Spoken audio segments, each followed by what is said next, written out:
పాకిస్తాన్ ప్రస్తుతం తీవ్రమైన సంక్షోభాన్ని ఎదుర్కొంటోంది.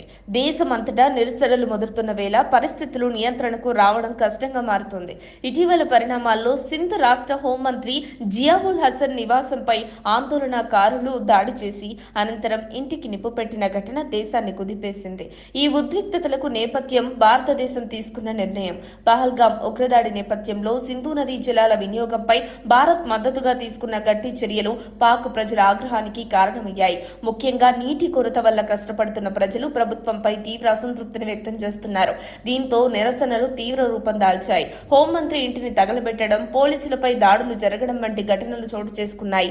ఇంకా సింధ్ ప్రాంతంలో కొంతమంది ఆందోళనకారులు ఏకంగా AK-47 తుపాకులతో గాల్లోకి కాల్పులు జరిపిన వీడియోలు సోషల్ మీడియాలో వైరల్ అయ్యాయి. ఇది అక్కడి పరిస్థితులు ఎంత తీవ్రంగా మారిపోయాయో తెలియజేస్తోంది. ఇటీవలే మట్లీ ప్రాంతంలో ఉగ్రవాది సైఫుల్లా ఖలీల్ హతమవడం, ఇప్పుడు మంత్రి ఇంటిపై దాడి జరగడం ఇవన్నీ పాకిస్తాన్లో శాంతి భద్రతలు ఎంత శోచనీయ స్థితిలో ఉన్నాయో స్పష్టంగా చూపిస్తున్నాయి. ఇక పాలకుల పరాజయం కూడా ఈ పరిస్థితులకు బలం చేకూర్చింది. పార్లమెంట్లో ప్రధాని గురించి విమర్శలు వెల్లువెత్తడంతో పాటు రక్షణ మంత్రి అజ్ఞానానికి గురైనట్టుగా మాట్లాడడం ప్రభుత్వ పరువు తీసింది. ప్రజల్లో మూడ్ పూర్తిగా మారిపోయి విపక్షాలు ప్రజల్ని వీధుల్లోకి రప్పించాయి. అంతేగాక స్టాక్ మార్కెట్ కుప్పకూలి, IMF అప్పుల భారం వల్ల దేశ ఆర్థిక వ్యవస్థ బగ్గుమంది. ఇక ప్రజల జీవన విధానంపై ప్రభావం చూపే విధానాలు మరింత ఆగ్రహానికి కారణమయ్యాయి. పంటలకు కనీస మద్దతు ధర తొలగించడంతో పాటు కార్పొరేట్ వ్యవసాయం కోసం భూములు బలవంతంగా లాక్కోవడం రైతుల్లో అసంతృప్తి కలిగించింది. వీటన్నింటికీ నిరసనగా జనం రోడ్లపైకి వచ్చారు. పోలీసులు కలగజేసుకున్న సమయంలో ఎదురుదాడులు జరిగాయి. ఈ ఘర్షణల్లో 2 పౌరులు మరణించారని సమాచారం. సమస్య ఇక్కడితో ముగియలేదు. ఆసుపత్రుల్లో చేరిన పోలీసులపై సైతం ప్రజలు దాడులకు దిగారు. ఈ పరిస్థితుల్లో కేంద్ర ప్రభుత్వం పారామిలిటరీ దళాలను సింధ్లో మోహరించింది. అయినా పరిస్థితుల్లో మార్పు కనిపించట్లేదు. ప్రజలు ఇప్పటికీ పోలీసులను లక్ష్యంగా చేసుకుని తీవ్రంగా రెచ్చిపోతున్నారు. ఇకపోతే నీటి కొరత, ఆర్థిక భారం, భద్రతా సమస్యలు అన్నీ కలిసి పాకిస్తాన్ను సంక్షోభంలోకి నెట్టాయి. IMF నుండి అప్పులు తీసుకుని వారి నియమాల ప్రకారం చర్యలు తీసుకోవాల్సి రావడం వల్ల ప్రజల జీవితం మరింత కష్టంగా మారింది. 2026 నాటికి పాక్ IMF చెల్లించాల్సిన మొత్తం $77 బిలియన్ కాగా దానికి మార్గం కనిపించని పరిస్థితి నెలకొంది. ఇక ప్రజలు ప్రభుత్వ విధానాలను సమర్థించకపోవడమే కాకుండా వాటికి ప్రతిఘటనగా అల్లర్లకు దిగుతున్నారు. దేశం అన్ని రంగాల్లో సంక్షోభానికి గురవుతూ అంతర్జాతీయంగా ప్రమాదకర దేశంగా ముద్రపడే ప్రమాదం కనిపిస్తోంది. సోమాలియా లాంటి దేశాలతో పోలిస్తేనూ పాక్ పరిస్థితి అధ్వానంగా కనిపిస్తోంది. ఏప్రిల్ 28న పహల్గాం దాడి జరిగిన 6 రోజుల తర్వాత Pakistan army chief general Asim Munir ప్రధాని షెహబాజ్ షరీఫ్తో కలిసి అమెరికాకు చెందిన క్రిస్టోఫండ్ మరియు వరల్డ్ లిబర్టీ ఫైనాన్షియల్ సంస్థలతో ఒక గమనించదగిన ఒప్పందం కుదుర్చుకున్నారు. ఈ ఒప్పందం ప్రకారం పాకిస్తాన్కు చెందిన ఆస్తులను టోకెనైజ్ చేసి ఆన్లైన్ ప్లాట్ఫామ్ ద్వారా విక్రయించాలనే ఆలోచనతో ముందుకు వెళ్లారు. దీని ఫలితంగా పాకిస్తాన్ భూభాగం అంతటినీ ఒక రకమైన రియల్ ఎస్టేట్ పెట్టుబడి ప్రాజెక్టుగా మార్చినట్లు కనిపిస్తోంది. ఈ సంస్థలకు అమెరికా మాజీ అధ్యక్షుడు డొనాల్డ్ ట్రంప్ కుటుంబంతో సంబంధాలున్నాయన్న ఆరోపణలతో చైనా, భారత్ వంటి దేశాల్లో ఆందోళనలు వెల్లివిరిశాయి. ఆర్థికంగా అంతకంతకు వెనుకబడుతున్న పాక్ ఇది మరింత దెబ్బతీయవచ్చని విశ్లేషకులు హెచ్చరిస్తున్నారు.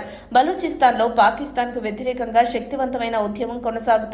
బలూచిస్తాన్ లిబరేషన్ ఆర్మీ పాక్ సైన్యాన్ని వెనక్కి నెట్టి అక్కడి కార్యాలయాలను స్వాధీనం చేసుకుంటోంది. వారు బలూచిస్తాన్ను స్వతంత్ర దేశంగా ప్రకటించి ఇతర దేశాలను తమ దేశంలో రాయబార కార్యాలయాలు ఏర్పాటు చేయాలని పిలుపునిచ్చారు.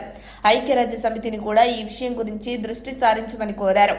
ఖైబర్ పఖ్తుంఖ్వా ప్రాంతాల్లో మధ్య ఆసియా దేశాలతో కూడిన మిలిటరీ పోరాటం కొనసాగుతోంది. 2017లో సైనికాధికారి బజ్వా నేతృత్వంలో 2600 కిలోమీటర్ల మేర సరిహద్దులను కంచెలతో కప్పడం, ఆఫ్ఘాన్ శరణార్థులపై ఉక్కుపాదంతో నిరసనలు మరింత రగిలాయి.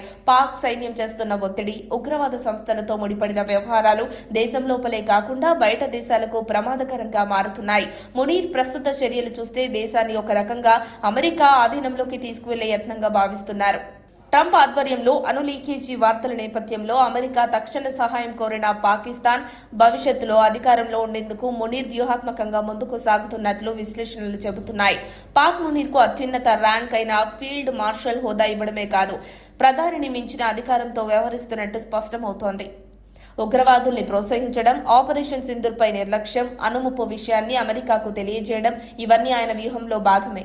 సింధ్, బలూచిస్తాన్, ఖైబర్ పఖ్తుంఖ్వా పాక్ ఆక్రమిత కశ్మీర్, ఇలా ప్రతి మూలలో అసంతృప్తి రగులుతోంది. ప్రభుత్వ విధానాలు, ఆర్మీ అధికారం, ప్రజల నిరసనలు ఇవన్నీ కలిసి పాకిస్తాన్ ఒక సంక్లిష్టమైన దశకు తీసుకువెళ్తున్నాయి. ఇప్పటికీ సింధ్ హోంమంత్రిపై జరిగిన దాడి భవిష్యత్తులో ప్రధాని నివాసం వరకు వెళ్లవచ్చన్న అంచనాలు చెబుతున్నాయి. ఈ క్రమంలో అమెరికా సంస్థలతో ఒప్పందం, చైనాకు తవ్వక హక్కులిచ్చిన వ్యవహారం, ప్రజల తిరుగుబాటు ఇవన్నీ పాకిస్తాన్ రాజకీయ భవితవ్యాన్ని ప్రశ్నార్థకంగా మార్చేస్తున్నాయి. సారాంశంగా చెప్పాలంటే పాకిస్తాన్ ఇప్పుడు అన్ని వైపుల నుంచి ఒత్తిడికి గురై ప్రజల తిరుగుబాటుకు దిగిన దశలో ఉంది.